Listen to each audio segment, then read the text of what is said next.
बात करते हैं कानपुर की। कानपुर वासी मेट्रो का इंतजार कर रहे हैं और मेट्रो का काम भी तेजी से हो रहा है, लेकिन अब इसी बीच शुरू हो गया है विवाद। और इस विवाद की शुरुआत की है मेडिकल कॉलेज की तरफ से, जिन्होंने मेट्रो कॉरपोरेशन पर कई गंभीर आरोप लगाए और साथ ही मुआवजे की मांग की है। देखिए, मुआवजा नहीं तो मेट्रो।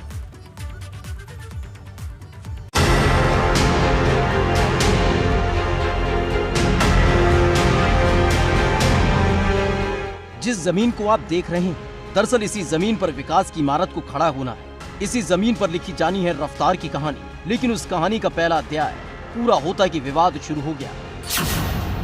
कानपुर में मेट्रो वर्सेस मेडिकल कॉलेज, जंग का अखाड़ा बनी जमीन।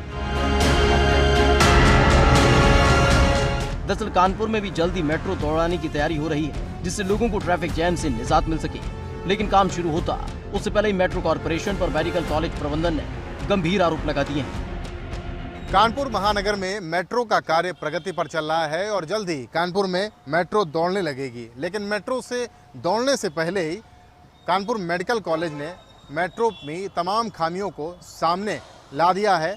और मेडिकल कॉलेज प्रशासन का ये दावा है कि जो मेट्रो ने ज़मीन एक्वायर की थी उसका अभी तक कोई मुआवजा नहीं दिया गया है। दरअसल मेडिकल कॉलेज के प्रिंसिपल ने चीफ सेक्रेटरी को और प्रमुख सचिव आवास को जो पत्र लिखा है उसमें कहा है कि मेडिकल कॉलेज की ज़मीन और काटे गए पेड़ों का मुआवजा अभी तक नहीं दिया गया है। करीब 250 पेड़ काटे गए थे, जिसमें 150 सागौन के पेड़ थे, वो भी काट दिए गए और उसकी लकड़ी भी बेच दी गई, जिसका कोई पैसा मेडिकल कॉलेज को नहीं दिया गया। मेट्रो कॉरपोरेशन ने कई एकड़ जमीन का किया अधिग्रहण। मेडिकल कॉलेज की 250 एकड़ जमीन का अधिग्रहण। जमीन पर लगे 150 सागौन के पेड़ काट डाले हैं। मेट्रो कॉरपोरेशन की तरफ से नहीं लगाए गए पेड़। मेट्रो कॉरपोरेशन ने नहीं दिया मुआवजा और साथ ही बाउंड्री वॉल न होने से छुट्टा घूम रहे हैं जानवर। हमारे 3 जो कॉलेज के गेट थे और दीवार थे वो भी सारे तोड़ दिए गए, जिसकी वजह से आए दिन अराजकता रहती है।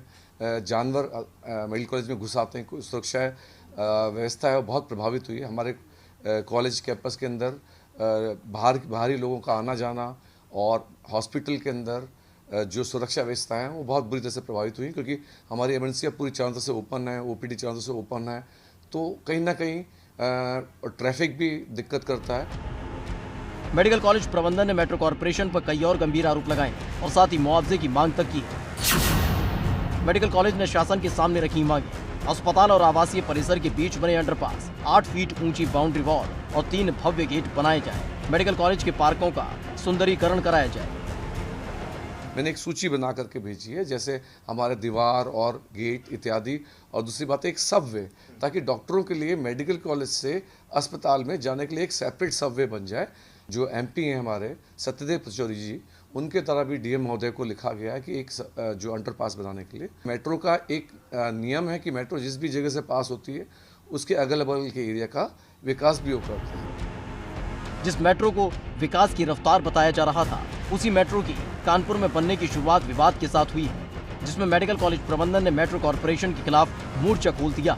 देखना होगा जिस विवाद की शुरुआत मेडिकल कॉलेज ने की है उसका अंत कब और क्या होता है। जो तस्वीरें हम आपको दिखा रहे हैं, इस जगह मेडिकल कॉलेज हैलट का एक बड़ा गेट होता था, उसको भी तोड़ दिया गया क्योंकि मेट्रो ने इस ज़मीन को एक्वायर किया। बाउंड्री वॉल ना होने से अराजक तत्व मेडिकल कॉलेज में और हैलट अस्पताल में बेधड़क घुस रहे हैं, जिससे मरीजों की सुरक्षा पर भी सवाल खड़े हो गए हैं। तो ये तमाम समस्याएं हैं। मेडिकल कॉलेज प्रशासन ने इन तमाम समस्याओं को उठाया है और इन मुद्दों को लेकर मेडिकल कॉलेज और Uttar Pradesh metro rail corporation सामने आ गई है। कानपुर से कैमरामैन पंकज निगम के साथ रतीश त्रिवेदी, एबीपी गंगा।